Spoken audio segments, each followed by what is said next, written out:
Hi, I'm Justin Boyd. I freaking called it. Brittany Pacheco. I'm Batman. And I'm here to tell you that they have not made podcast intro music that I will not make a beat to and freestyle to in my head. But I'm Tristan Jones. And we are the Watchers in the Basement. I think we're gonna have to hear that freestyle at some point because like, man, I used to play the drums, 4th and 5th grade. So I'm always gonna be a drummer in some capacity. So yeah, I use that to freestyle pretty horribly in my head. Shout out you're gonna lay down some beats. Yeah. Love it. StreamYard dropping the hot beats. We appreciate it.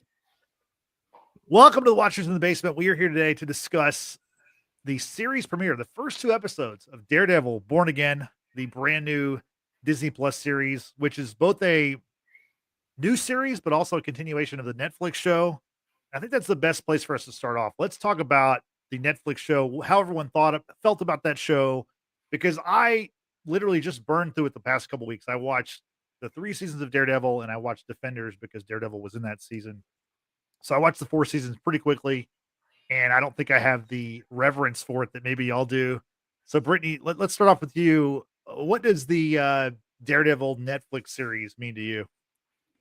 I was a late bloomer when it came to Daredevil. And by the way, Justin, shout out to Trisha, who's here in the chat, as well as King B. Johnson. Trisha says that she's popping by just to say, hey, show some love. She's in the middle of episode 2 right now. And so she'll come back and rewatch our pod later, which I encourage everyone to do so. We appreciate everyone joining us for the live. But if you are like Trisha, who haven't caught up on the episodes, go watch them because we're going to be having some spoilers here, major spoilers. Come back, watch us, leave us your comments in the comment section down below.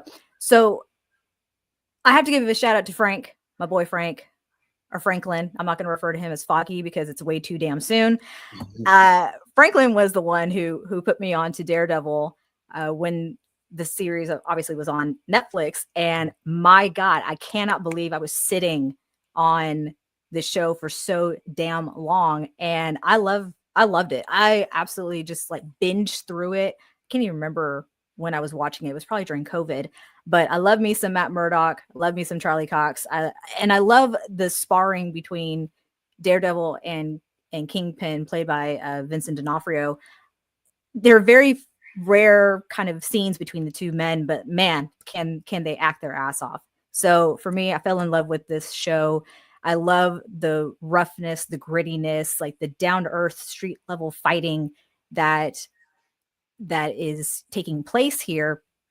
And I think because of that, you as the audience are immersed in this fight as if you are fighting Daredevil or his opponent. And so I mean, it was just really cool. I love the fact that it was just different from the other Marvel installments that I had seen up until that point. And yeah, I've got some thoughts about this series, but that's kind of where I stand with Daredevil with the Netflix series. Yeah, I was on it from the jump.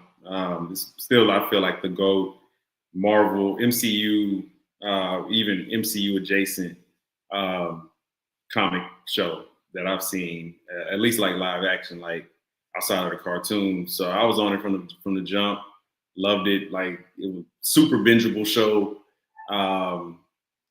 Absolutely love it. Like you said, the acting, Charlie Cox, you forget that he's British. Like, that's how good he is at it. Like, he'll always be Matt Murdock to me because of his role. I think he's played that to perfection. Deborah and Woll, who, I brought my crush over from True Blood. And, she's been a big highlight, let's just say. Glad she's back in my life.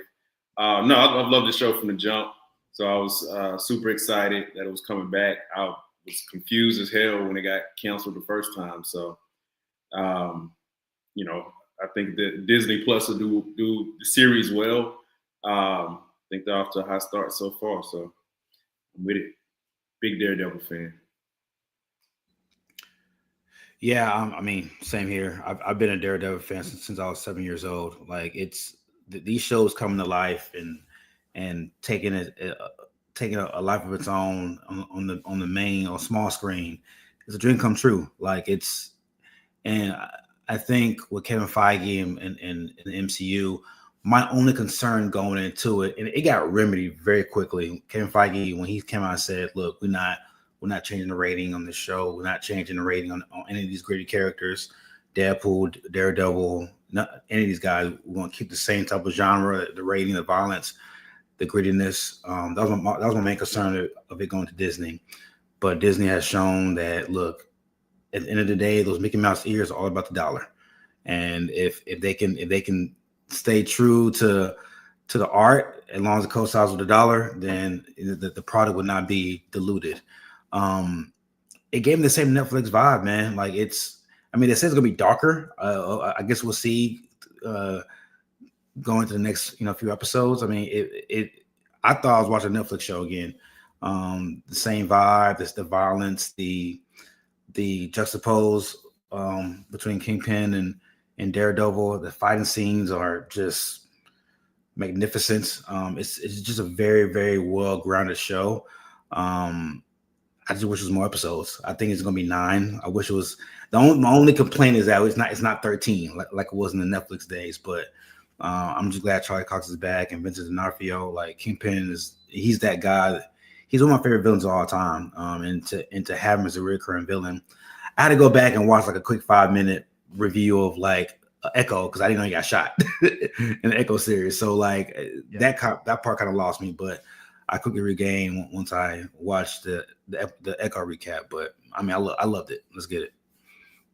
Yeah, even though the Netflix show ended in 2018 as far as Daredevil, we've seen Daredevil and Wilson Fisk and various other projects. With Daredevil popped up in No Way Home, he was a very good lawyer for Peter Parker.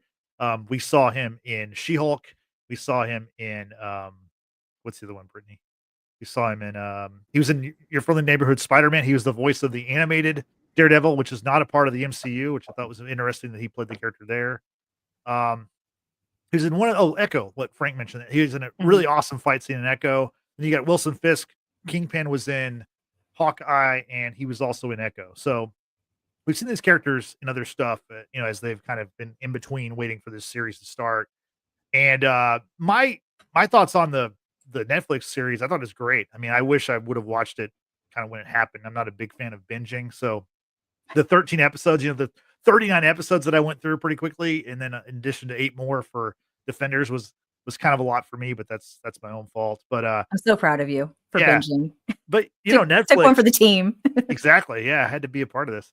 Netflix produced 13 seasons of Marvel television with all these shows. They had over 161 episodes. Daredevil got 3 seasons. Jessica Jones got 3 seasons. Luke Cage got 2. Iron Fist got 2. Defenders got 1. And The Punisher also got 2. And I will be watching The Punisher seasons shortly, because The Punisher is going to pop up in this show. Not really a spoiler because he's in the trailer, but anyway. I'm also going to hop on the Punisher train. Yeah. Yes. Frank was telling me to watch The Punisher, and I refuse. And yeah, I'm going to go ahead and watch it, man. So I will agree with Frank. I will agree with Frank. I recently watched both Punisher series. They're not at all connected to Daredevil, so it's not like you're missing anything. But damn it, that show, as much as I love Daredevil, I think Punisher just steps it up just a little bit more. It's so good. Like, what's his name? John Bernthal. How do you say his last name? John Bernthal. Bernthal. Yep. Frank, you said it right. He was born to play Frank Castle, aka the Punisher. He was meant for that role. So good.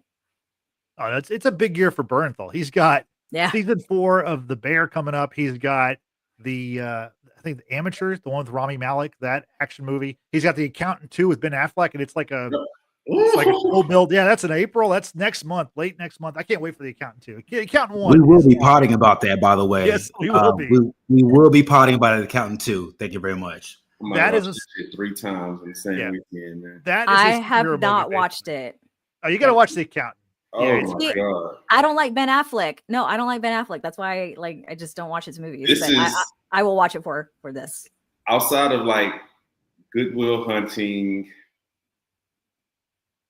something else that I'm probably forgetting. This is my favorite Ben Affleck role. Argo was pretty good too. I think he won an Oscar for Argo or director. Argo was really good. Yeah. Argo was really good. Argo was good. Yeah, I like Argo a lot. even with Or that's Argo, something. like the film is bigger than he was. Like I like the Yeah. film more than I love his performance, but in the accountant, like that's like his equalizer. Ooh. Definitely. Okay. No, it's Got it. great. And speaking of films of Ben Affleck, he was Daredevil in 2000. What was 2003? We don't talk about 2004? that. So, you know We what? don't talk about I that. saw the movie in the theaters back in the day. I've watched it recently. I think it's good. I like it. I don't care. Like I think it's good. Gosh. Colin Farrell is Bullseye. Bullseye. I mean, the mom from Foggy's mom in the Daredevil series is the woman who is Penguin's mom in the Penguin series. Like it's all Yep. kind of connected. Yeah. So, Sure. so let's get to Daredevil Born Again. Want to hit you with some facts before we get everybody's thoughts on the first 2 episodes. It's the 13th Marvel Television or Marvel Studios produced TV series. It's got the Marvel Television label. It's part of Phase 5. Originally, it was going to be an 18 episode season, and it was supposed to have like a lighter tone. They had different showrunners for this series, and they actually filmed like 6 to 8 episodes, and they decided during the writers and actors strike, they actually went back and watched it, and they're like, this is not working, and they just scrapped a lot of that stuff. Now, not everything, some things will turn up in this show, but they basically redid it. Originally, basically only Charlie Cox and D'Onofrio were returning. The other characters were not a part of the revival, and including like Vanessa, that actress. They cast a different actress to play Vanessa, which is very strange. But they decided to change their course, go back to the Netflix style of the show, and this season will be 9 episodes. They released the first 2 this week, and on March 25th they're also dropping 2 episodes, which I think there's a reason for that, and I'll get to that a little bit later. The finale will be April 15th, so 9 episodes over a little over a month. And then of course the cast: Charlie Cox, Vincent D'Onofrio, Margarita Levieva, Deborah and Woll, Elden Henson, Isla Zurer, Wilson Bethel, Nikki M. James, Genneya Walton, Clark Johnson, Michael Gandolfini, Kamar de los Reyes, and John Bernthal.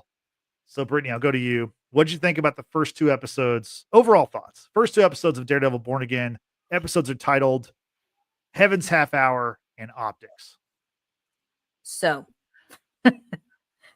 I have always said this. I don't try to go into shows or movies with expectations, but with Daredevil was the exception. I'm not going to lie. I was a little bit disappointed for a couple of reasons. I had predicted early on, and I told this to Justin and Frank offline, that I figured Foggy was going to die because rumors were going around about something major was going to happen in the series, and it was going to impact Matt Murdock greatly. And it was, the word of Matt Murdock, not Daredevil, but Matt Murdock. And I'm like, okay, it's probably going to have something to do with his friends. Someone's going to die either by the hand of Kingpin or by Daredevil crossfire situation. I was not right about how that happened. We'll talk about that in a little bit. However, that first fighting scene between Daredevil and Bullseye, I really did not like it because you're really pulled away from the action. Whereas in the Netflix series, as I mentioned earlier, you're immersed in that fight as if you yourself are fighting Daredevil or his opponent. And I wasn't getting that. It was pulled away. It was, and I think, Justin, you said it to me this morning, it looks like a Disney TV show. And that really bothers me to a degree. Now, in the second episode, it kind of redeemed itself, but that first opening scene, I was just like, I don't like how this looks. The fight scene for me was very CGI heavy, and I was just like, I don't like this. I don't like how this looks. And I was like, are we just going to also gloss over some explanations about how Kingpin got out of jail? Because I couldn't remember off the top of my head about how he was able to be in Hawkeye and then he was in Echo and that kind of thing. Like, if this is also a continuation from the Netflix series, then there needs to be some explanation as to how at the end of season 3 of Daredevil, he gets arrested. He and Vanessa, after their wedding, Matt says, you're going to keep my secret. And that's it. They go to jail. But then there's no explanation as to Kingpin's return. Right. So I'm like, okay, that kind of bothers me. On the second rewatch, I'm like, okay, I'm just going to have to get over this. This is, not going to change, obviously, unless later on they give some explanation. However, I do like the show. Don't get me wrong. I there's like little holes, there's little things I can poke at it, but even with Bullseye, like the last we saw him, he was on an operating table having his spine, operated on. Wakes up during the surgery, and yet he's not in prison. Like, how? Okay, like I need some answers about these characters, and they're walking about New York City like nothing. But I'm not going to knock the show just based on these first 2 episodes. I do agree that it's going to be dark because of the actions that Matt Murdock Daredevil took in these first 2 episodes. And I think we're going to see a completely different side of him as this series progresses. Yeah, I think the time element is probably the thing that might be kind of you're bumping against that, because I think it's everywhere I've read, it's the series is basically picks up years after the Netflix series ended, and they're not really clear. I mean, I'm guessing it's probably like similar to the real time where it's like 6 or 7 years probably since then. But it would be nice to have a little bit of a clarification given like I said before, these characters, some of the characters have popped up in other Disney or in other Marvel projects here and there. And even the Marvel timeline right now is kind of confusing because it's like a couple of years. I think that like in Captain America Brave New World, I believe they're in 2027. So it's that part's always confusing too. So I think the time element might be a little bit of a problem. But Tristan, overall thoughts for the first 2 episodes for Daredevil Born Again? I mean, I'll give you both like the pros and cons. On the con side, I'm with Brittany. Like, I feel like, and maybe this is more of a criticism of Marvel and like just the different eggs that they've placed in so many different baskets with these shows. Like, I've never seen Echo. I have no plans to see Echo. So like, I would either Marvel is going to expect its viewers, its audience to like supplement like this gap in knowledge with like YouTube videos and recap videos. We just decided that this is the path we're going in. Right. Like, hey, we know you have 1,000 resources on YouTube or Reddit or any other platform to like catch up on these events that we just don't have the time or desire to like explain. Then okay, I don't know how I feel about that, but like okay, I understand that. But like that probably is my gap in like enjoyment. I did it like I like the show. I like both episodes. Was highly entertained. There's some things I really love that I'm about to talk about. But the thing that was kind of keeping me from like fully loving it was the gaps and like just things I didn't know. Like I didn't know Kingpin got out. I didn't know he got shot. There's so many different things that I didn't know him and Vanessa were at all. It's like I didn't know this shit. Like when he walked in when she was having a meeting with the 5 families, I don't know why any of these things were happening.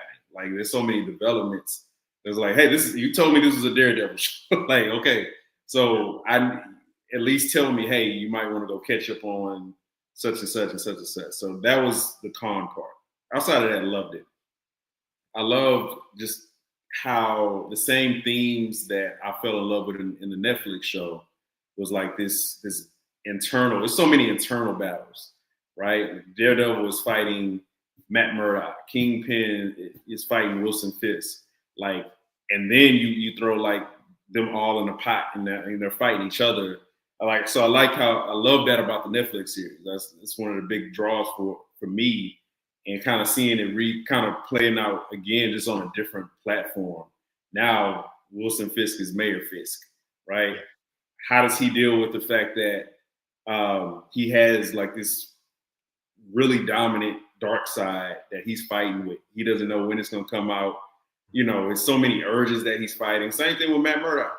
Like he walks every single day, and any slight, like he could be Daredevil just like that. You know what I'm saying? Or any type of danger.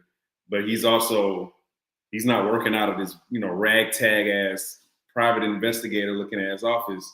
Like there's more responsibility. There's more people that depend on you, but you still have this, as Dexter would say, dark passenger. You know what I'm saying? So I like seeing how these themes are played out so far in these 2 episodes. Yeah, I think what you mentioned before about the homework problem, that's a problem that Marvel just is going to have. When you have this this shared universe that just continues and the story keeps going, there's not a lot of like great jumping on points for people. Like I think Fantastic Four might be because they're like in their own universe coming out this summer, but a lot of everything else you kind of have to have seen something else before you can watch. I mean, even Daredevil. Like if you didn't watch the Netflix series, I can't imagine you wanting to watch the series, or maybe if you did want to watch it, you certainly wouldn't understand the opening scene where Foggy gets gunned down by Bullseye. So the homework problem is an issue. I'm not really sure how they can get around that. I think in the past it was just like, well, they were making so many things that people loved that people didn't look at as homework. They just thought, well, this is awesome. I can't wait for the next thing. What's the next thing? And, right. It's an assumption then at this point. It's an Right. assumption that you watch these shows Right. because we're Marvel and you watch everything that we. Yeah. And the problem was it wasn't so much the movies, it was Disney Plus, which that's one of my problems with this show, but I'll let Frank here talk here in a second. But that's the issue. Is Disney Plus then just exploded. There's so many characters and so much stuff, and none of it's connected. And that's why now the movies don't have the same appeal. They don't feel special. They don't feel connected because they're not. So, but anyway, Frank, what's your thoughts on the first two episodes? It's really a combination of what Brittany and Tristan both said. I think for me, what made the Netflix series so good, and not just Daredevil with Netflix, right?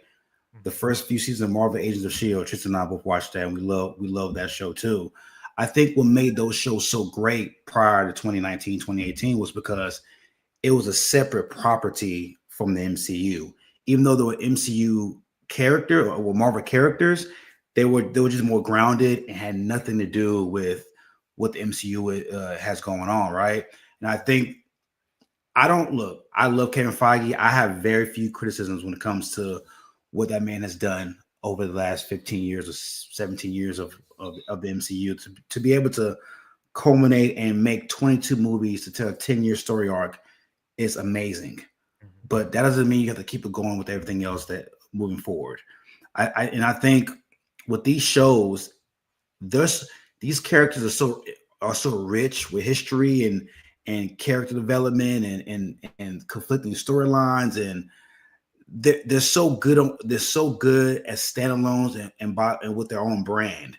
And I don't think you need to include it with the movies. It could be separate. And I think that's the issue with a lot of the Disney shows. Like it's just too much, and to a point where you're creating and like not to make fun of Loki and all those time movies, but you create all these damn branches, all these damn variances of storylines to where like now, if you don't pin it together, all of a sudden you're lost. And I think the casual Marvel fan is going to be more lost than the hardcore Marvel fan. So, and I think if you're Feige and company, you need to really focus on getting the casual fan to like your property. And Daredevil, like Luke Cage, and like a lot of shows before that, they were really good because they were just grounded shows that's still on its own.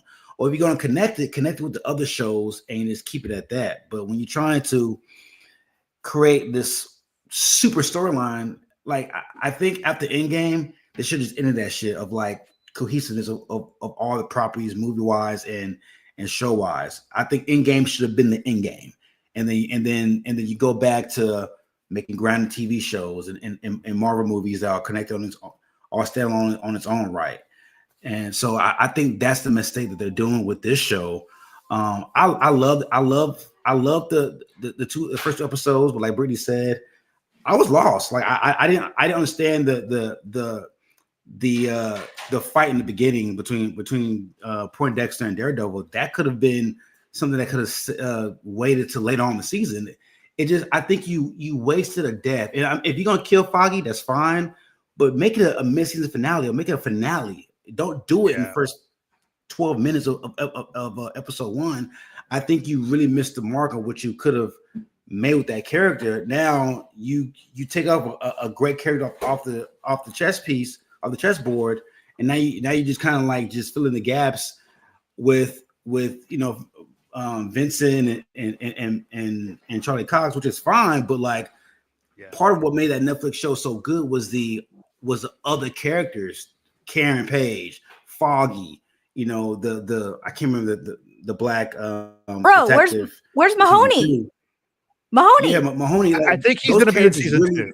Yeah. Season 2? Okay. Yeah. So those characters really made Daredevil strong. And so when you kill off major characters like that, you cut your nose to spite your face. And that's my issue moving forward. Yeah, no, I agree with you. I think also we can't overlook the fact that these shows were on Netflix, and Netflix is the biggest of all the streamers. It was the first one in the streaming game. It's the biggest one, has the most subscribers, has the most users. So these shows were very popular on Netflix. And like, they weren't canceled by Netflix because people weren't watching them. They were canceled because the deals with Marvel were up, and it was basically too expensive for Netflix to like, Netflix didn't want to pay Marvel for these characters. And it was like, like, also Netflix was creating their own stuff. So it's like at a certain point, they're like, we can just do our own thing. We don't really need to pay this money for these shows that we've kind of already milked anyway. I mean, like I said, they did 13 seasons like in like 5 years or whatever. So they really pumped out a lot of content for these characters. Your point about Endgame being like kind of the final story for casual fans, I think it has been. I mean, if you look at the movies that have been successful since then, it's been Spider-Man No Way Home because like everybody saw that movie. It's been Deadpool because everybody saw, Deadpool and Wolverine, everybody saw that movie. It's been Doctor Strange, the Multiverse of Madness, because it kind of teased like, oh, we might do all kinds of crazy stuff and who knows who's going to show up.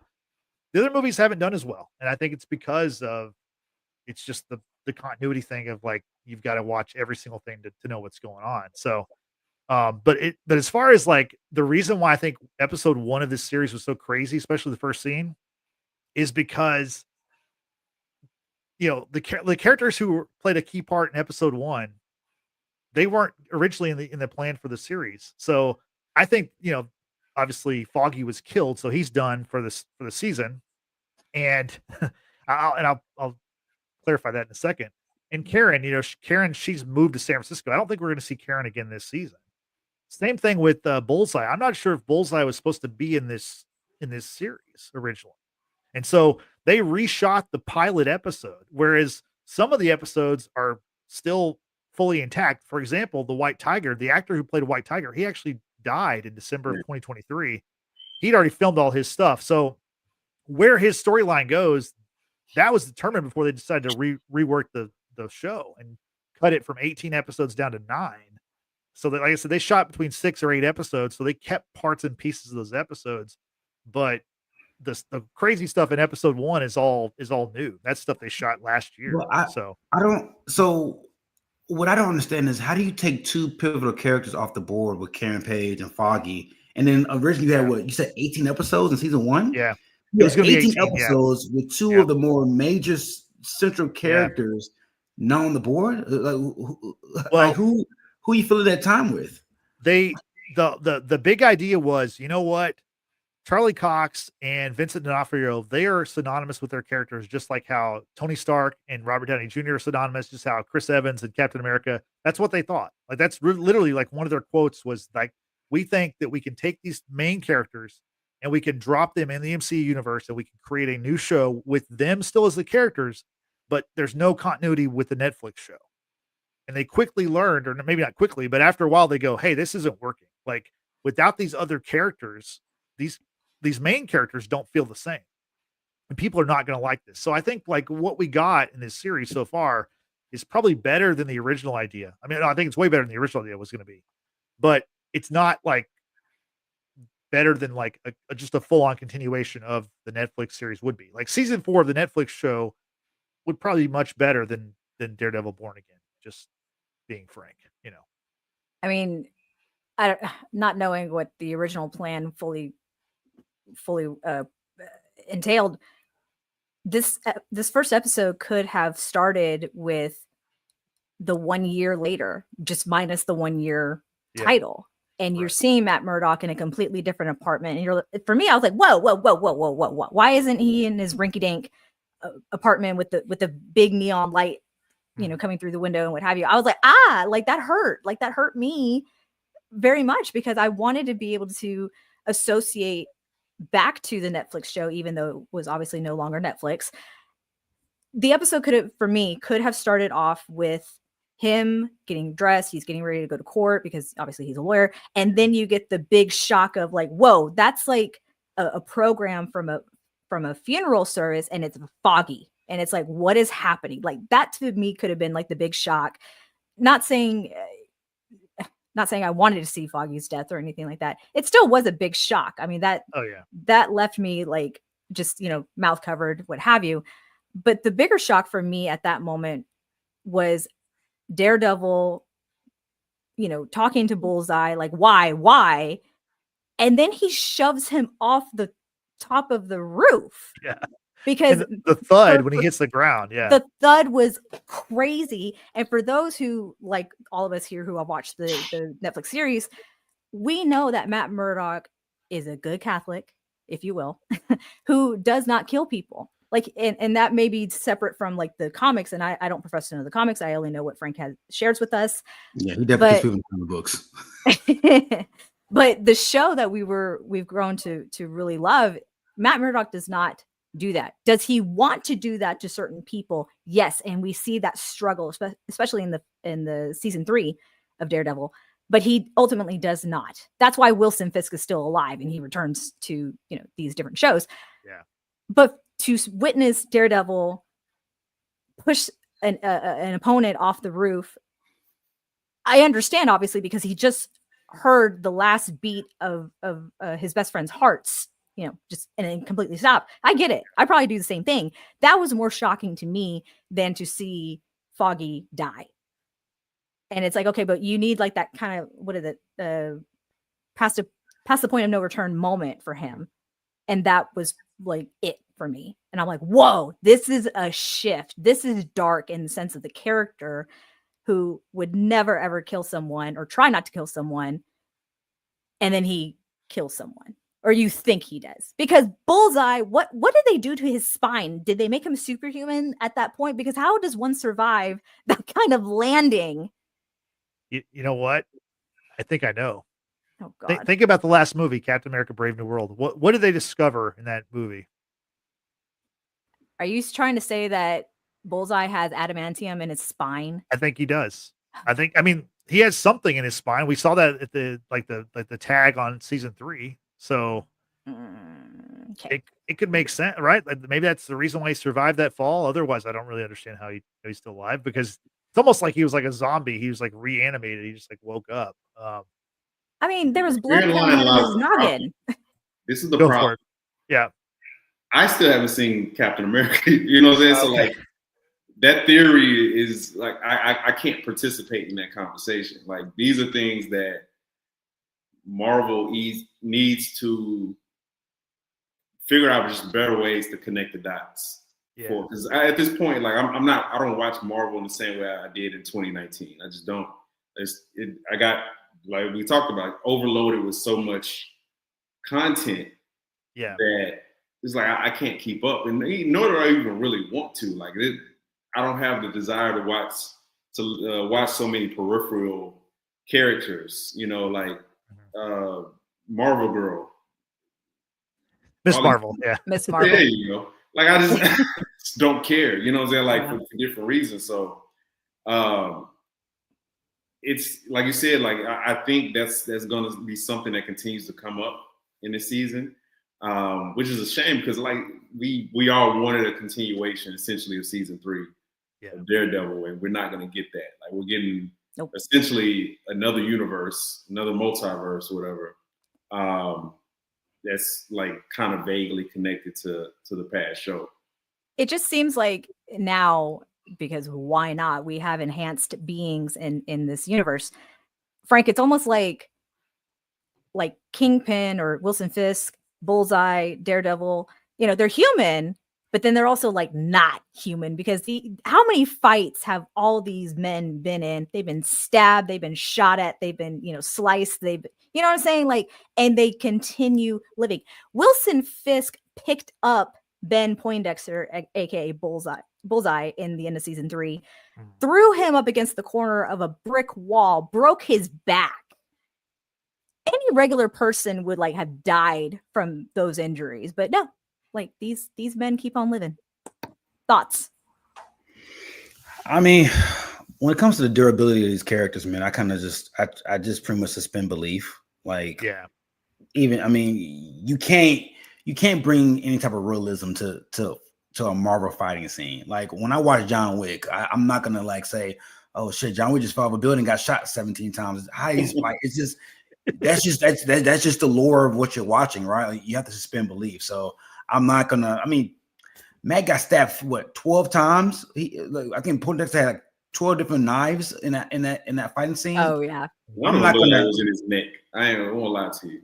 Yeah, like you mean tell me those 12 stabbings, not one hit an artery? Like, yeah, you know what I'm saying? Like, but again, this is what when you're watching a Marvel show with enhanced humans and guys who can't see but have heightened, speed and hearing and all that, it's just you got to suspend belief, man. So that I'm fine with that. It's just like the continuity of the storyline. I need just better understanding of like. It looks like Matt Murdock is a hotshot lawyer now. Like he has a fancy ass office. He has the motherfuckers under him now. Like it's just like, when did that happen? Like I know No Way From Home. He was trying to represent Spider-Man, but there was no storytelling of the progression of the rink-a-dink pro bono work he was doing with Foggy to now. It seems like he has like a bunch of lawyers under him. Like, and he's making like good money. Look at his apartment. I would like to get an explanation of that. And I wish Disney would have done a better job of like taking it back a little bit and like telling the story from like a year or two after season 3. And if you want to do a whole new Born Again series and like actually a Born Again, fine, but just do better storytelling of like incremental storytelling of how Matt went from Matt to where he is today. So I think I can kind of semi-answer that. At the beginning of this episode, it's Nelson, Murdoch, and Paige, right? They're doing the storefront. They're probably still doing pro bono work, what have you. Foggy dies. Okay, it breaks up the relationship between Karen and Matt. Matt stays in New York. He moves out of Hell's Kitchen. Karen says she lives in San Francisco at this point when she and Matt are talking after the Poindexter trial, right? He's been sentenced for consecutive life without parole, whatever. And he has the assistant DA, the one that became the DA in the Daredevil series, Towers, like he's not DA at this point anymore. The girl that he apparently is a partner with, she had worked for the DA's office. She was in the bar that night when all hell broke loose, right? All those people died. We also have a new character named Cherry who looked like he was retiring from the force, but he also learns who Matt's alter ego is and ends up working for Matt and McDuffie at the law firm as an investigator. So it's kind of like this all happens within a year after Foggy's death. Like crazy. Yeah, crazy. so that's what I was talking about. Like it's they tried to like create like this. I mean, there's a whole new cast of characters, but then like from all that I've heard, and like even last night there was like kind of breaking news on a podcast. I check it off, and it's called Face Hero, and they had the head of Marvel Television, Brad Winderbaum, was on the show, and he announced that in season 2, Foggy, the actors who play Foggy and Karen, they're both going to be in season 2. So I guess Foggy will be like in flashbacks that'll explain like the whole Benny storyline and maybe why Bullseye went after him. But I've also heard that like it sounds like the Defenders characters are going to be in season 2 also, and Detective Mahoney, who he may be at the end of this season, but I think he's going to be in season 2 also. I've heard that actor is like been cast or been asked to return or whatever. So it seems like we're going to get this kind of mishmash Frankenstein season 1, and then season 2 will be an actual continuation of the of the Daredevil of the Netflix show, but just it'll be with obviously the time jump and then a season in the middle that's kind of wonky maybe. And I mean, honestly, I'm enjoying the show. I'm enjoying the characters and everything. To me, like it just looks like a Disney Plus show, which that's my biggest problem with all the Disney Plus stuff. It just doesn't look, this is the Marvel Cinematic Universe and it's not very cinematic looking. I mean, you compare the way this show looks compared to the Penguin. I mean, it's like night and day. But go ahead, Frank.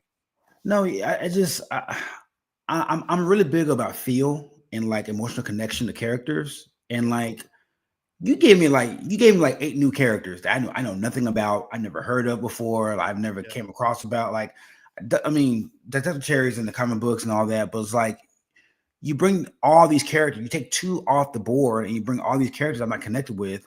And I think part of what made Daredevil so good was characters that you could not just root for, but characters you can even empathize with, even if they were villains or you didn't agree with them, you empathize with because you saw their point of view from that side of the fence, and just watching these characters over the years. And I feel like you're doing a hard reset when you didn't have to. And I don't know, man. Like, I'm fine with like deaths that are shocking, but the timing of those deaths really make or break like a story arc.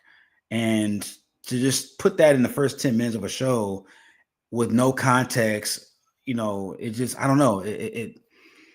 It's gonna be an uphill battle, man. To like, every scene can't be Kingpin and Daredevil. You know what I'm saying? You need other surrounding characters to strengthen the story. And I don't know if these characters, maybe Cherry and the new lawyer, new partner, maybe there are strong characters, but I don't know if I'm Marvel, I don't know if I'm gonna risk banking on that, on such an unknown, when you had 2 characters that were just powerhouse knowns and Foggy and Karen. So yeah, it's like you lost. Look in the OG series, Stick was a major character, man. Like, you lost Stick. Like, Stick is gone now, right? And like you lost a lot of characters in the original series, but the 2 characters that you could rely on was Karen and Foggy. And I think when you keep taking characters that are central to Daredevil's arc, you kind of in turn weakening the character of Daredevil. So yeah. Like, you wouldn't take away Alfred from Batman. We haven't really seen that done yet. I mean, maybe like animated stuff or something. absolutely not. Yeah. Speaking of one of the new characters, Tristan, I want to get your thoughts. What do you think about the new love interest, Heather Glenn, the therapist? What do you think about her addition? Yeah. I like Heather Glenn. I think just to kind of go off what Frank just said, the other lawyer, I like the introduction of Heather Glenn by the lawyer, like the way she kind of set them both up.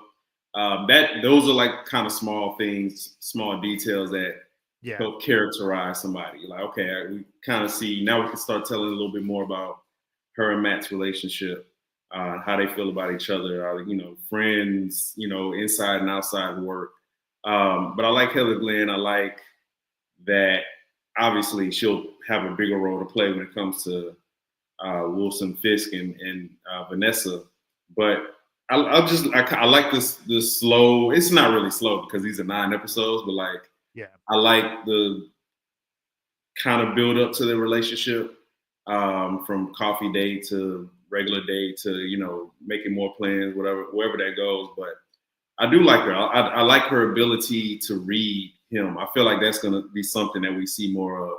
Just her ability to kind of see through him in certain ways. I wonder how far she can see into it, how far the show is willing to let her see into him. But for me, like I said, I talked about like the thematic things that I love about the show, like these inner demons, these inner battles that Matt Murdock is always having with, himself. I do like, when they were out on the street after Fisk won the mayorship, like, there's so many people around, there's so much potential chaos happening. And you can see like him tensing up, like grabbing her, moving her away from the crowd a little bit.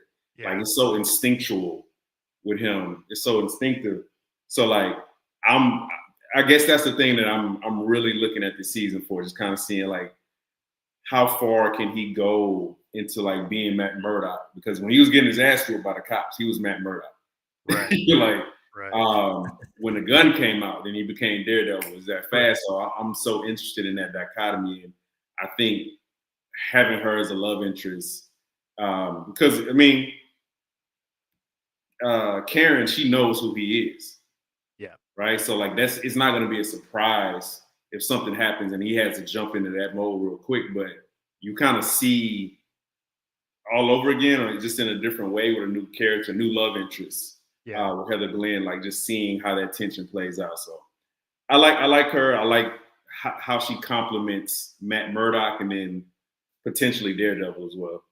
Yeah, because one thing about Matt Murdock, Daredevil, is, him and Spider-Man are kind of the only Marvel characters that really rely on the secret identity. because all the other characters don't have a secret identity. So that's a big part of the storyline. So you have to have, like, you're right, Karen knows who he is. So this new love interest, like, she doesn't know, and obviously he doesn't know that she's seeing the fists and trying to help them or whatever. So I do think that will be an interesting kind of, if not the main plot, a subplot throughout the whole season, those two characters. Brittany, let's talk about Fisk a little bit. He becomes the mayor in the first episode, which I mean, I knew he was going to become mayor because was it the post credit in Echo where he talked about being the mayor? I think it was. Yes, it was. I think It was. so. Yeah. See, even for us, even for the people who watch all this stuff, it's hard to remember everything that happened. But yeah, in Echo, he decides he wants to run for mayor because he's watching TV and he sees the mayor or something. And he's like, I can do better than that. I can run this city.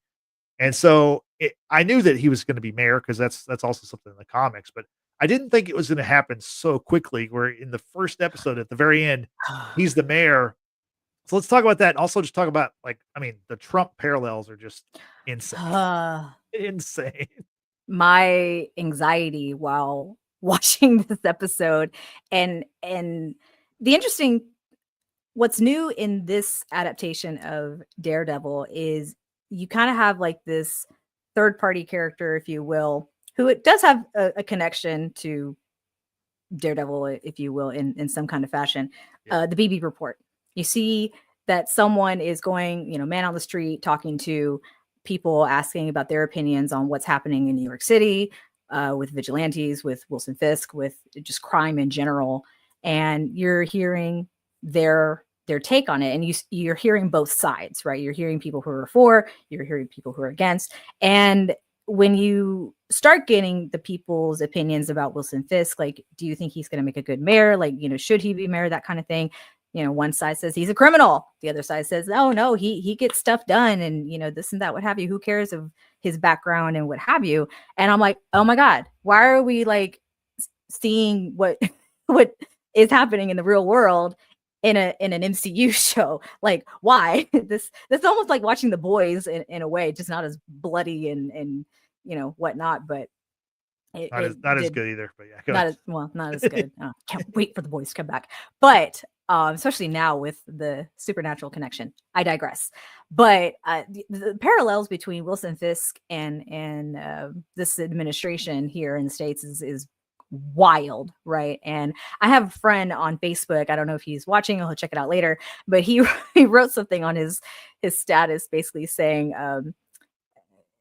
MCU New York, people are stupid. They don't learn. They don't learn from anything. And I'm just like, you know what? This is probably the most accurate review. Come on. It's a work of fiction, pure fiction. That would never happen in our country. Come on, Brittany. All right. It would never happen every single day here in our country. Yeah. Gosh, another 4 years of this nonsense. Anyway, but yeah, those parallels was crazy because I was also texting Christian here, who was also in the chat for a little bit, live texting while we're watching the episodes. I'm like, oh my gosh, like they really did this. They really did this on purpose. And wow, who would have thought? Who would have thought? Yeah. Frank, I want to get your thoughts on Fisk because one thing he's made very clear in his in these episodes, he's very anti-vigilante, and he even calls out a couple vigilantes. Yeah. And again, I don't know how much that had to do with Echo, what happened with his mentee. He references her in that meeting with Matt at the diner. That's what they're talking about. Yeah. That's what made me watch a little 5-minute fast forward review of the whole Echo series of him being shot in the face. Yeah. Like I get it. Like for a guy who quote unquote wants to turn a new leaf, which all four of us know he's not going to turn a new leaf. It's just a whole level of a whole new different arena of control that he wants to have over the city. But how do you eliminate all opposition? By outlawing it, right? And if a guy like Daredevil is somebody who's been a thorn in your side for years, or a Spider-Man or a Punisher, how you eliminate that without getting your hands dirty is running for office and creating a political agenda show how this could be problematic for the city. And he still runs the Five family. It might not be directly, but it's still under his jurisdiction through Vanessa. So like he's still doing shady shit, trying to pose as his Robin Hood, trying to give to the poor and save the city. But he knows that sit down in episode 1 with Daredevil with Matt. He knows, like, look, for me to accomplish what I need to accomplish, talking about Kingpin, I gotta eliminate all factors. And I've tried to kill this man over the last few years to no avail. Well, how can I do it? Well, I'm gonna get the people involved. And if I can show the people how this is detrimental to their everyday well-being, and then what helps this case even more is that Daredevil just hasn't been around, so it's kind of like out of sight, out of mind. So if I can convince the people that this is detrimental, then I can win in this way without getting my hands dirty, crime-wise. So I like this version of Fisk. I kind of wish it would have been more of a long con of him running for mayor and not just winning in episode 1. But I don't know what the rush was to like don him this mayor moniker so quickly. I think it would have been better self-served to like let this shit simmer for a little bit, maybe going into season 2 or the original 18 episode mark and tell a better story that way. But I think my fear is that I don't want to get to a point where, and this is gonna be a basketball reference, where we overuse Vincent D'Onofrio and Matt Murdock over and over again to where it's fatigue of these characters on screen. And I kind of see it like, high usage, like a Luka Doncic or LeBron, to a point where it becomes detrimental to the show when you're overusing these big guns and not really formulating and fleshing out a full, strong ensemble cast that complements those two mega giants on the big screen. But we'll see. I'm gonna give it a shot. I love Daredevil. I love Vincent D'Onofrio's Kingpin. I just hope that these other characters kind of like pick up the slack as well and like show good faith as far as like complementary pieces. For me, it's like overusing Al Pacino and Robert De Niro in Heat. It's like trying to recreate that sit down at the diner like over and over again. It's like, it's gold. Please, I'm not saying don't give me more, but also give me more things in between. Like they could have accomplished the same things with Fisk's character if he becomes mayor in like episode 4. Yeah. You know what I'm saying? Like you could have still gone through the campaign and all those things, him still trying to battle between being this kind of crime boss on the side, affiliated crime boss on the side, while also trying to be a legitimate politician. Like that could have been a new conflict, and we only really get that conflict for like 20 minutes. But this, you said at the beginning that Kingpin is one of like your favorite villains. He might be my favorite villain because he scares me, and not because of like the physical strength, but like he scares me because you can see, and he's played so brilliantly by Vincent D'Onofrio. You can see like the gears grinding in his head, like trying to fight between, does he actually believe what he's saying? Does he believe that he's doing things for the people to like build this city up? Like, he talks about this city like it's this poetic thing, but it's like a city is made up of people who you are actively harming. You know what I'm saying? But you treat the city as like it's a love interest. Like, I love this city, So like, okay, cool, but do you love the people in it? Because you continuously use them, abuse them, and like ruin the system of the way things are done, like ruin people's confidence in these institutions, all these things. But I think there's a part of his brain that actually believes he's doing the right thing, or he's trying to do the right thing, even though to everyone else who can really see Wilson Fisk, it's so evident that like the narcissism in you is like taking over your entire body like venom. You know what I'm saying? So I do love the continued characterization of Wilson Fisk.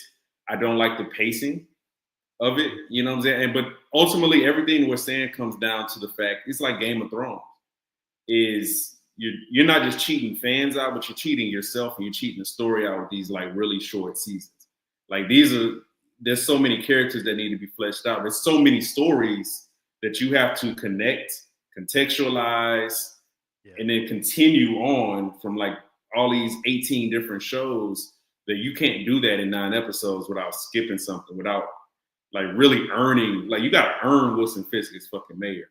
Like too many people know all the bad shit you just did like 2 years ago, fam. Like it's like, but the last thing I'll say, just to wrap it up, I think they're playing off like the Trumpian thing of it. Is whereas if somebody is so consistently shitty, it ceases to become a news story how shitty they are.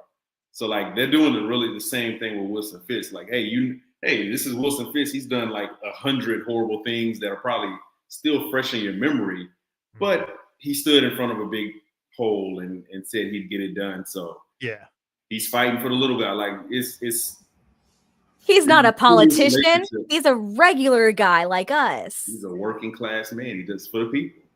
The Heat example is sorry, just real quick. Oh, you go ahead.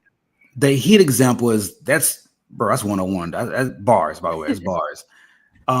That's a great example because what made Heat so good was that one sit down. One sit down between cop and criminal, and it's been idolized, and that scene has been recited for the last 35 years. That sit down with Daredevil and with Murdoch and Kingpin in episode 1, I thought was too soon for one. And then if these other characters don't arise to the occasion, are you gonna have 4 or 5 more sit downs in season 1? Like all of a sudden you cheapen the dilemma between these two central characters, and now it's like it becomes just a wasted thing. And I think those encounters need to be so separated and so far apart because these are just two countering ideologies. And when these two countering ideologies are just going at it every fucking episode face to face, you cheapen the storyline. And I don't know, man. I'm not gonna get too ahead of myself because it's 2 episodes. But if we get 4 or 5 more of these Kingpin Matt Murdock meetups, man, I just think you dilute how great this show could have been. Yeah, no, I definitely agree with that. And speaking of like Fisk being a great villain, you know what movie he's a great villain in is Spider-Man Into the Spider-Verse. He's great in that as a villain, great character. And speaking of Spider-Man, Fisk referenced Spider-Man. He referenced Punisher. He referenced Spider-Man. He referenced Daredevil as the vigilantes. And I don't think that was a coincidence. I think that they have a plan. And here's what the plan. This is my prediction. Okay, so season 2 of Daredevil Born Again is shooting right now. It's supposed to come out next year around the same time. After that comes out, they're also filming a Punisher Marvel Spotlight show. So it's like a hour and a half. It's written by John Bernthal. So it's him with his character telling his story. Okay, so you're gonna have he's gonna be obviously in this season of Daredevil Born Again. Very likely he'll be in season 2. He's gonna have his own thing, right? Next summer in May, we have a big movie called Avengers Doomsday. If it still actually happens next summer. Well, and in that movie, Peter Parker is definitely gonna be in that movie because Robert Downey Jr. is returning as Dr. Doom. You're gonna have to see Peter's reaction to seeing Downey, right? So here's my prediction. I think that in that movie, and I've talked about this with Frank and Brittany offline, but I think in that movie, you're going to have a bunch of team ups. You're going to have these teams forming. You're going to have the Thunderbolts and the Fantastic Four. You're going to have Sam Wilson forming the Avengers. And then you're going to have the street level New York heroes. And I think you're going to see Spider-Man team up with Daredevil and Punisher and possibly some of the Defenders. And that's how you'll get them to in that movie. And I mean, Daredevil, Charlie Cox is very likely going to be in Avengers Doomsday also. So they're building up to this massive movie. And then there's a Spider-Man movie supposedly coming out next July, just a few months later in July. So I do think that we're going to see these characters continue from this show and then go to the movies, and who knows what happens after that. But I do think there's a big plan in place to have Spider-Man be the grounded Spider-Man that we left him in No Way Home, where no one knows he's Spider-Man anymore. And now he's in New York, and he's going to be your friendly neighborhood Spider-Man. He's going to run into these guys in the neighborhood. I mean, he's already met Matt Murdock, and we're going to go from there. So my prediction, we'll see if it happens, but just want to put that out there. Back to the show, Brittany, let's talk about Vanessa. That wasn't the greatest. I'd been trying it all day, and like, it sounds better in my head, but it's really tough to do on the microphone. But anyway, let's talk about that character. What's going on with her and Fisk? Looks like she's maybe moved on from Wilson. It's not clear why they were apart, because like, if he wasn't in prison, then why were they apart? Go for it. Tell us all about it. This is what I'm thinking, and it goes back to the events of Hawkeye and perhaps Echo. At the end of Hawkeye, that's when the character Echo shot Wilson Fisk in the face, right? Correct. And we heard it, we didn't see it, but you presume as the audience, oh my God, she killed Kingpin. No, Correct. Because that's too easy, but point blank, range, you think she killed the guy, right? This is where I say this man's like virtually indestructible because he's huge. He's a big boy. Not so much in this show. It's made mention from Matt Murdock that Wilson's step is lighter. He's lost some weight. And that's, I think, as a result of having recovered in the hospital, having been shot in the eye. That's why you see that scar like on the left eyebrow, because that's where he was shot. He survived, whatever. If you watch Echo, you see that he goes to Oklahoma to visit Echo's hometown. He goes to plead with her because she was like a mentee to him, right? He tried to nurture her, raise her, what have you, and it went sideways. She shot him in the face after all. So I think the reference Vanessa said to him about, I spent months by your bedside and you get up and leave. I think that was a nod to, him having gone to Oklahoma for Echo. Okay. And so she has since taken over the enterprise that is Fisk. She's thrived in it. She's making money. She's got people who respect her and are loyal to her and what have you, but they still also are respectful and loyal to Fisk. When he entered the room, they cleared out, and she kind of has a problem with that, right? This is now her thing. This isn't their thing or Wilson's thing. This is her thing. And she feels some type of way about it. Well, and later on in the episode, you see there's a lot of distance between the two of them. The end of the first episode, we've already talked about. He has won the election to be New York City's next mayor. He goes outside. She joins him, and he looks at her and he says, I know about Adam. And she looks at him with this look like, oh shit. And she's like, please don't kill him.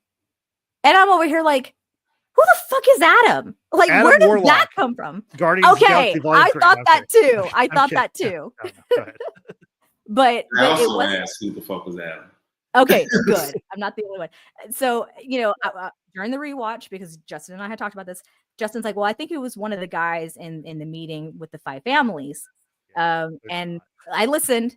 It is not. Yeah. It's either Luca or Victor that's named. There's no Adam. Who the fuck is Adam? And I actually thought Adam was the name of the young man who's part of Fisk's mayoral campaign team. And it's not him. It's a guy named Daniel. He apparently is the real life son of dude who was in The Sopranos, which I never watched. Tony Soprano Jr. Yeah, that's Michael Gandolfini. That's who plays that character. Gotcha. Did you play young King Soprano in the Saint Boulevard's movie? It's is the Many Saints of Newark or something? Yeah, I'm not a Sopranos person, so I can't really I speak think he on played it. a young Soprano in that movie. Okay. Yeah. But I thought that's who Was Kingpin the love interest. Was a love interest. I'm like, Yeah. I'm like, she went for a young man, like a young man. But yeah, so obviously she stepped out because he was incapacitated, and he left her. She was lonely, as we come to find out at the end of the second episode when they go visit Heather to do marriage counseling. She talks about how she thrived with the business. Wilson was gone. She was lonely, and she's like, why are we here? Because we have no other choice because of the position that they are in as New York's Mr. and Mrs. Mayor, if you will. So yeah, that was kind of interesting, kind of thrown out into left field in my personal opinion, but whatever. We're just gonna have to roll with it. Yeah, it's an interesting subplot, I think, to the season.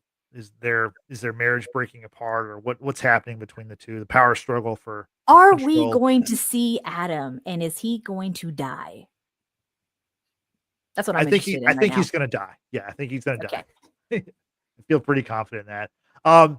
Frank, I want to get your thoughts on the second episode. We were introduced to White Tiger. Are you familiar with this character? And what'd you think about this character's appearance in the show? Not very familiar with him. Okay. That was, I think he debuted in '99 in the comic books. I stopped reading Daredevil around '97. So like he's not a newer character, but he's from the last 25 years. But I'm not too familiar with that character. I know the actor died in real life a couple years ago, but that's all new to me too. And again, it was just kind of just thrown out there. Like it was just like no context. Like just like who the fuck's the White Tiger? Like there was no like origin story or anything. So maybe it comes later on. But whoever did the storyboarding for season 1, man, was maybe he was just doing shit Quentin Tarantino wise, but it just looks very backwards and not explained very well. So Yeah. I don't know. I think originally the plan when the show was 18 episodes, I think what I read was that it was more of like a law procedural, right? And it was almost like a villain or a hero of the week kind of storyline where Matt would represent somebody and there'd be some kind of storyline with introduce a new character, and it would kind of build out this new world that they were creating with these characters and then bringing them into the MCU. I'm sure there would be MCU characters also that would pop up, but yeah, I wasn't really familiar with White Tiger either. I thought, it was kind of cool to see another costume vigilante who was kind of popping up because Daredevil was out of the game. But I don't know much about the character. I did a little brief research. Apparently, the character's also been in some Black Panther stuff, so I guess that kind of makes sense. Like to have White Tiger and Black Panther have like a crossover, but it seems like he is a Daredevil character for the most part. White Tiger, White Wolf, a lot of white motherfuckers in Black Panther. I see shit. God damn it. I mean, and he made mention when Matt agrees to represent him. Well, not agrees. He just kind of says, "Hey, I'm going to represent you." Right. Visits him in jail and has the video footage of Hector Ayala, who's the real name of the character. He's fighting people in like a convenience store in the White Tiger outfit. And he says, well, that night I wasn't wearing my suit. I also didn't have my amulet. I didn't have any extra powers. I'm like, oh, so this is like an enhanced being, Or, yeah, when he wears the necklace or amulet or whatever, it gives him power. That's what I read that too. Yeah. So cool. I was like, let's go. Just conveniently passed along as like, oh, you ain't know this? Like, what the fuck? Amulet? Yeah. Powers. Yeah. I was like, what in the Moon Knight? Like, because that's the vibe it gave me. I was just, that's a good call. Yeah, I didn't think about that. Just on this side of the pond. Anyway, yeah. So the guy apparently vigilante. He goes and fights for the people who can't defend themselves, and that's what got him into the trouble that day at the subway. Two unidentified New York police officers were roughing up some guy. Hector stepped in to try and save him, ends up scuffling with the officers. One officer trips over the other officer, gets slammed into an oncoming subway, dies. I'm like, okay, that's unfortunate. But of course, Hector is to blame. He's labeled as a cop killer. The judge that they go before is like not wanting to hear any argument about it. Prosecutor obviously is someone who is like hot shot, like, and I've seen that actor before. I just can't place where I've seen him before. But anyway, that's beside the point. But yes, Matt is working on this case to try and save Hector's life, of course. But he's pretty pissed that Hector left out that tiny little detail that he wears an outfit with an amulet and fights crime. Yeah, I thought in the moment, we kind of see the hypocrisy of Matt Murdock. He's like, why are you doing this? Like, why didn't you tell me? And it's like, dude, you've been Daredevil for 10 years, like off and on, and you you know, like you don't even tell the people you're closest with. Like they have to find out in like the most horrific ways throughout. Dude, it must be a Murdoch thing because his own mother didn't even tell him who she was. You know, in I thought we were season going to see the 3. mom. I thought we were going to see the mom in thought so this. too. In when he went to that church, I was like, oh, Yep. maybe it's because his mom was still alive in Mhm. the previous series when we last left it. So Yeah. That would've Spoiler been in case y'all haven't watched the Netflix Daredevil series. Right. Yes, there is a mother. She abandoned him to be a nun. yeah. So Tristan, let's get to the end of the second episode where the cops go. They're looking for the guy who was the witness to what happened with the white tiger. Matt finds the witness, tells him, "Hey, get out of here! These guys are trying to kill you. They're on your trail." They show up, like you said. They kind of have their way with Matt for a little bit, but then like they pull the gun on him, and he's like, "Don't do this. You don't want to do this." And then he just brutally beats these guys. My question for you: did he kill these guys? Are these guys dead? At least one of them has to be dead. The bald guy got his neck snapped. Yeah. Okay. Like that neck was snapped. I heard it. It said. It's like stepping on a snail. One of those dudes is either dead or like permanently fucked up for real. Yeah. So yeah, man, like we're hitting a turn, man. And this is Matt Murdock, not Daredevil, doing this damage. But like you said, like Brittany said, like that was a makeup for that really weak first scene that we got in episode 1. But yeah, I think he killed one of those guys, and which I love because now it heightens the story. Like we just need more things to heighten the story because there's so much stuff missing. Yeah. And like, okay, now Matt Murdock now doesn't have to just deal with his dark side as Daredevil. He has to deal with, man, that dark side. You don't need a mask, for that dark side to come out. All it takes. And I think he was well within reason to like, completely annihilate those two dudes. Yeah. But like you said, in previous seasons, this is something that he would have resisted at all costs, at all points. And he just snapped, you know what I'm saying? And that primal scream at the end of it was just like, I don't know if that's that dark side starting to fully come out, like, peeking out a lot more, or is it like he's recognizing what he's done, or maybe both. But yeah, he went off. Yeah. And speaking of snap, that one guy with his arm, I don't know if he lived, but he's not damn sure not doing any dumbbell curls anytime soon. That guy is in rough shape. Yeah. Yeah. Real quick, ahead, Justin. Yeah, go ahead. Yesenia here in the chat. Thank you for joining us. We really appreciate you being here. She asks, what cult is that tattoo from? And I'm really glad she brought this up because on the second rewatch, I got to see it a little bit clearer, but Justin and I had talked about this offline. So that tattoo on Cop's wrist, inside wrist, if you will, which by the way, I hear that's very painful to get a tattoo in that location because I've kind of thought about it. That's actually a miniature Punisher tattoo, if you will. It's a skull tattoo. So it's kind of like, it's not like he has a following necessarily, but I think people who kind of want to take matters into their own hands kind of look at him as the example of, I'm going to go murder people who have done the bad things. But when you're a New York City cop, that's a little questionable in my personal opinion. Using that badge and then, try to justify the things that you do, that can get a little murky real quick. Yeah. I think what y'all was talking about the fighting scene with the two cops. I think what would have really put that scene over the top and like really hit home was if you revert back to the Wilson scene of Wilson and Matt talking in the at the diner, and Wilson said a line, and I think that line would have been great to recite or have it said as a voiceover while Matt's kicking ass. He says it's hard to come with terms with a violent nature, hating the power that it has over you.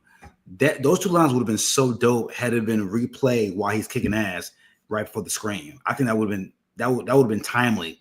It would have been great placement for like him coming to terms with that power that he has, that violent nature that he just so is innate with at this point that he's trying to fight all these years. Yeah, no, that'd be a good like montage while the fight's happening. You hear their conversation or something echoed back. That'd be a really cool idea. Brittany, what do you think? So let's say Matt did kill these guys, right? Which I mean, if not dead, they're very, very, very injured. Very injured. So Matt Murdock, lawyer by day, cop killer by night. Like, what's he gonna do? Like, is he gonna call someone to help him get rid of the bodies? Is he gonna just like be like, well, I did it, so I have to face the music? Like, what do you think's gonna happen? I don't think Matt Murdock, lawyer by day, Daredevil, cop killer by night, or even Matt Murdock, cop killer by night. I think this is just a situation that he found himself in trying to protect the witness that will help his case. One cop for sure is dead. Like Tristan said, that neck snapped. You heard it. I think it's the one that Matt slammed into the refrigerator and you saw the blood splatter on that. He kind of picks him up, turns him upside down, slams him head first down onto the floor, and you hear that snap. I'm like, that dude's dead. The other one got slammed. His head was slammed into like glass bottle or something on the table. Could likely be severely injured. Could have a brain injury of some kind. Not sure if he's dead, but he's in the concussion protocol in the NFL. Yeah, Blue tent. Yeah. Blue tent. Yeah. Blue tent. But I think for sure, I think it just so happens to be the partner of the cop that was killed in the subway. I think that dude is probably dead with the neck snap. Matt having that scream, it's that, is he screaming because he murdered somebody, or is he screaming because he has gone back into a life that he said, at least to Karen after Foggy died, that he had promised that he would never, ever be Daredevil ever again, or never do the things that I guess Daredevil had done. But they're kind of one and the same. They're two sides of the same coin, obviously. And I think one can't survive without the other. And it's going to be interesting. Matt's so full of shit. He's so full of shit. Like, you didn't think opening the door of the guy that they're trying to kill, you didn't think he was going to fight these motherfuckers? Two cops are coming to kill this man, this apparent witness, and you open the door to the victim's house from the inside. What did you think was going to happen? You thought they were going to be like, oh shit, here's the lawyer that's defending White Tiger. Let's go back home. Like, you know what's going to happen. You like, come on, bro. Like that scene was so inconsistent. It didn't make sense to me because like, if you're trying to like get away from like this moniker that you've been for so many years that you put to bed because your friend died, you're trying to avoid confrontation at every turn. This motherfucker opened the door to two cops trying to kill the victim. Like, come on, like, and then now you're screaming, bro. Like you know that meme that African dude saying, "I don't want peace, I want problems." That's Matt Murdock, dog. When you open the door, you knew you invited problems into at the front door once you opened the goddamn door. Yeah. It was a great scene, but you're kind of full of shit, Matt. I'm sorry. So you're saying essentially he wanted it. He wanted that fight. He wanted. Yeah, okay.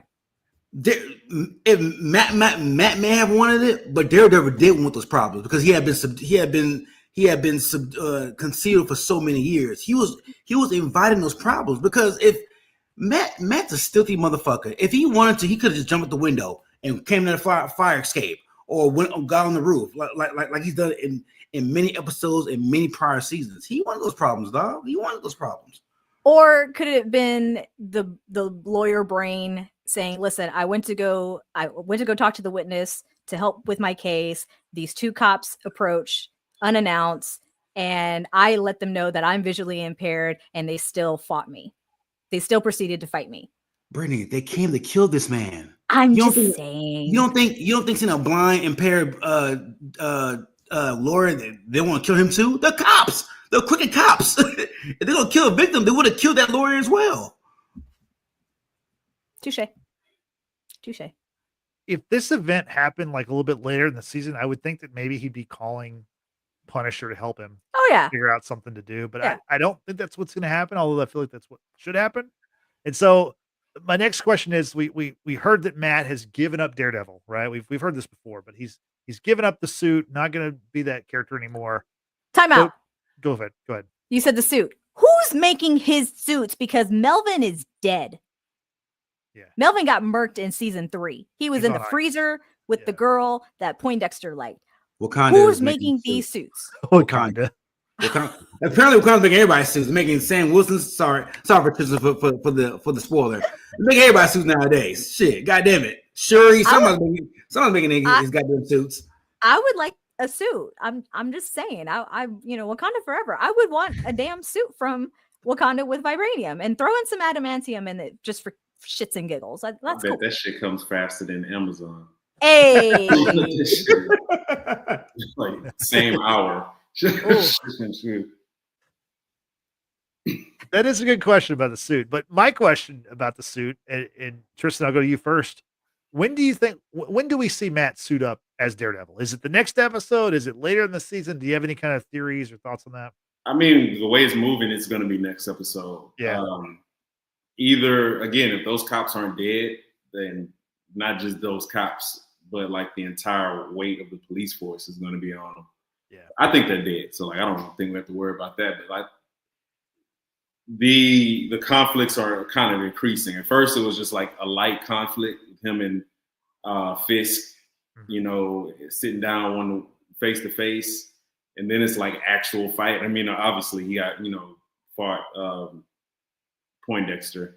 But like, yeah, like the conflicts are just starting to raise up a little bit more. Like the stakes are getting higher. So he has more people to protect. Like two of them are gone. Foggy, Karen are gone. Now he has to protect, a new love interest, new friends at the law firm. Like there's just so many other people that depended on him, and stakes are getting high. And obviously like the police force is after people who can or connected to that case. So like he has to protect them as well. So they probably go after Ayala's wife. You know what I'm saying? Like there's so many angles to this that he's starting to get stressed thin, already in this episode 2. Yeah, it's moving really fast, because I thought that if you look at the release schedule, it's going to be weekly for the next 2 weeks. Episode 3 and 4 are going to be separate weeks, but then episode 5 and 6 are going to be the same day again. So I was thinking that might be the time when we introduce Punisher to this story, and maybe that's when Matt suits up. But I agree with you. It almost has to happen next episode, because like those cops are dead. They seem like they're probably dead. Like, what are you going to do? Like, you kind of can't be the lawyer guy anymore. I mean, like, you got to get rid of the bodies, or I don't know what you got to do. Just go on the run as Daredevil. A lot of things are up in the air. Frank, what do you think? As far as the pacing, or as far as what? Yeah, just like when do you think Matt becomes Daredevil in suit? I mean, we already know, like we saw him become Daredevil fighting wise, but when does he put on the red suit again? I'll be shocked if it's on by the end in episode 3. I'll be shocked. Like he's here, he's already killed. Well, he's already fucked up 2 cops.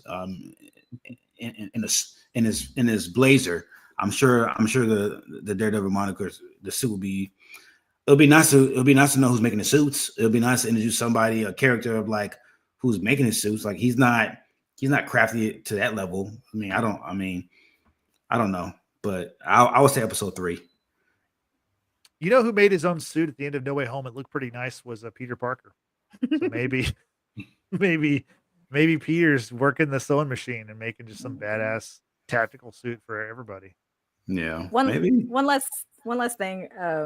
With BB of the BB report, we find out that she is related to a character from the original series, and that was Ben Ulrich, who was a journalist. Yeah, he did. First season, he died at the hands killed him. of Kingpin. Okay, he strangled him. Yeah, yeah, he strangled him in his own home. And this young lady is related to Ben. She's actually named after him. Exactly. Yeah. She is his niece. She has stepped into his shoes of being a journalist, but she's doing it with the medium of video as opposed to print that Ben did. So I'm just curious, because she does meet with Fisk very briefly in the mayor office, and she is, just having a friendly conversation with him, if you will. But when she asks about his wife, of course, things go a little sideways. But she has like some sort of connection, I guess, with Daniel, who is part of the Fisk team. I mean, how do you think her role is going to impact the show, if it impacts it at all? Like, or is she going to meet the same fate as Ben, or what do we think, y'all? Is she of any consequence?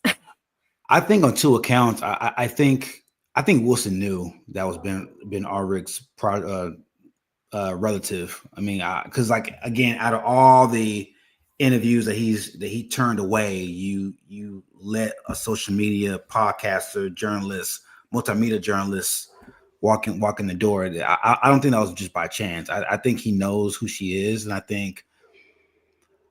don't want to say it's guilt, but I do think it's, like Tristan said earlier in our podcast episode, I think it's Wilson trying to grapple, whether it's this facade or like trying to turn a new leaf of like getting away from Kingpin, because he even told Matt that I'm not Kingpin anymore, even though he's shown examples in episode 2 that he's Kingpin with the commissioner example. But I think part of it's guilt, and I think part of it's trying to turn a new leaf as far as like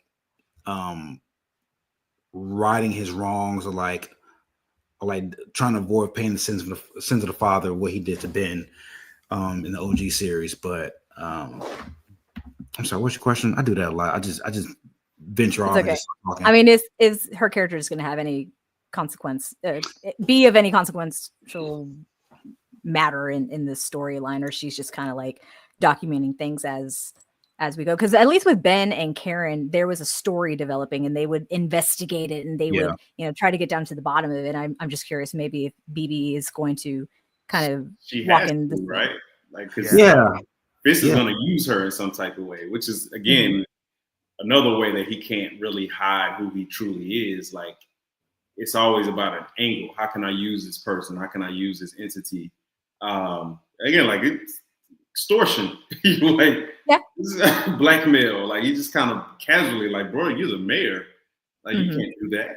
Like, get your aide to do that. Like, come on, man. Like, I appreciate you being hands-on, but geez, that's what we got henchmen for. Speaking of which, we essentially have like a new Wesley, right? In the character that is Buck, who kind of is the one doing all of Wilson's bidding. It seems he went to that book signing to meet with this Matt's new girlfriend, love interest, whatever she is, to set up an appointment for the Fisk to go see her. So I foresee this guy being the new Wesley. I'm just curious if he's going to meet Wesley's fate by someone. The character's last name is Cashman, so probably a shout out to Yankees GM Brian Cashman, I'm sure. So Buck Cashman's not far off from Brian Cashman. As far as that BB Urich, I think definitely she's going to play a key part in this show, because as we see in her interaction with Fisk, like, she's very ambitious, and she's almost like looking to like give Fisk advice, almost like trading like, the currency of like his celebrity for her chance to like advance her career. But obviously she doesn't know about what happened to her uncle, and I think she will learn the fate of her uncle, or what happened with her uncle, and then she'll flip and be probably on Daredevil's side at some point. That may not be till season 2, but or maybe the next episode. This thing's moving pretty fast, so I don't know. So it's a moving train, this show. I wonder too, because when she was meeting with Fisk, she talked about the police commissioner, who repeatedly would refuse to meet with Fisk, until the point that he kind of cornered him at the funeral of the officer who died. And there was sparring, of course. The commissioner proceeds to resign his position, and then Fisk, shows his hand and shows that he's got a photo of a young boy, it seems, with a woman. Apparently this is a love child of the commissioners that his wife doesn't know about. So I wonder if that could be her story, BB's story, investigating, trying to get down. I don't know. It's like, why introduce these characters and this, these little subplots if not to be connected at some point? I don't know. I'm reaching here, but just curious to see how these characters will fit into this new series. Yeah. Final thoughts. Let's kind of go around, see what everybody or is there anything we haven't mentioned that y'all want to talk about Tristan, to go to you first.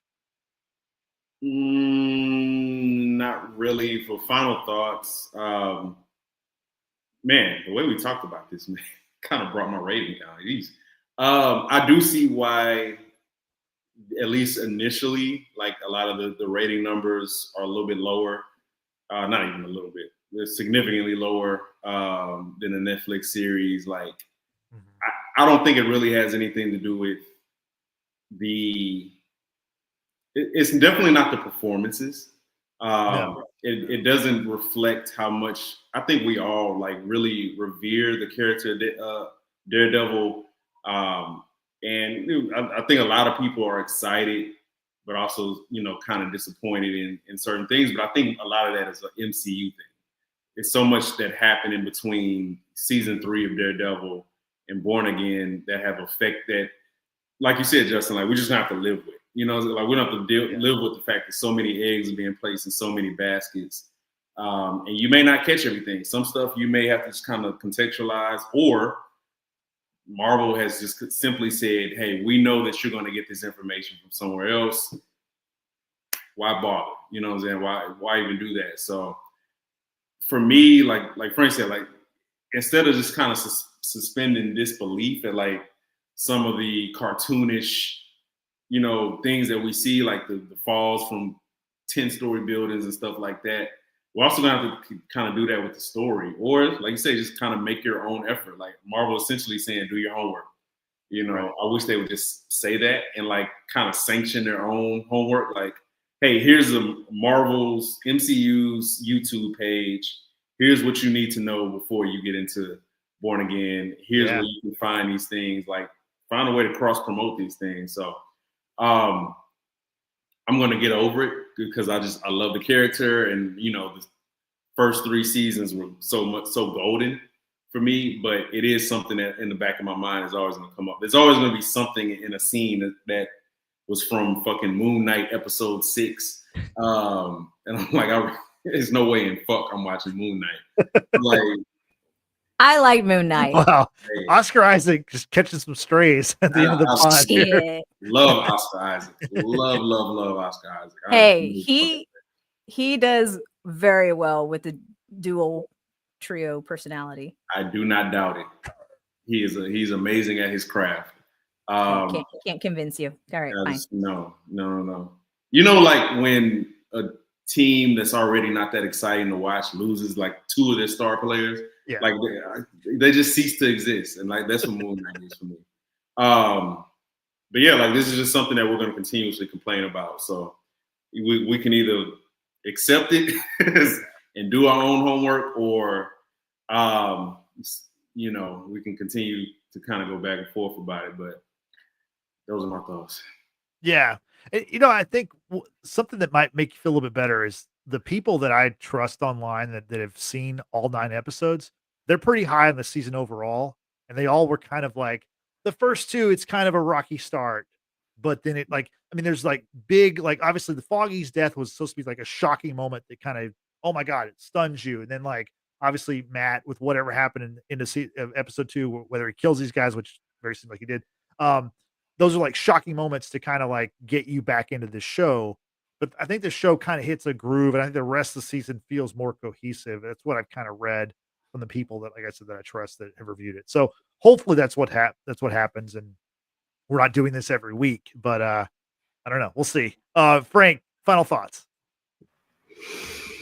Man, I hate to piggyback off Tristan, but I you just kind of just have to just live with it. If you're gonna keep watching, you just have to just take it for what it is and hope that Disney creates a foundation to where these characters are people that we care about.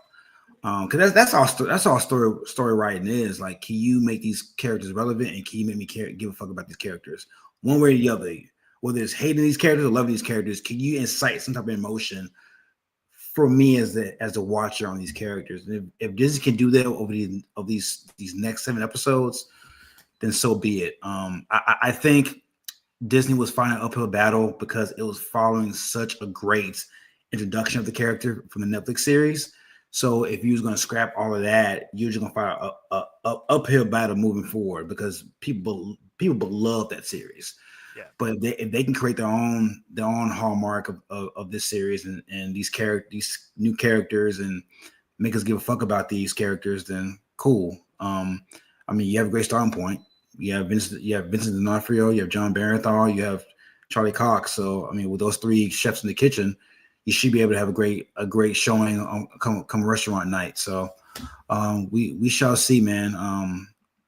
I'm gonna watch. So yeah, I mean, let's get it.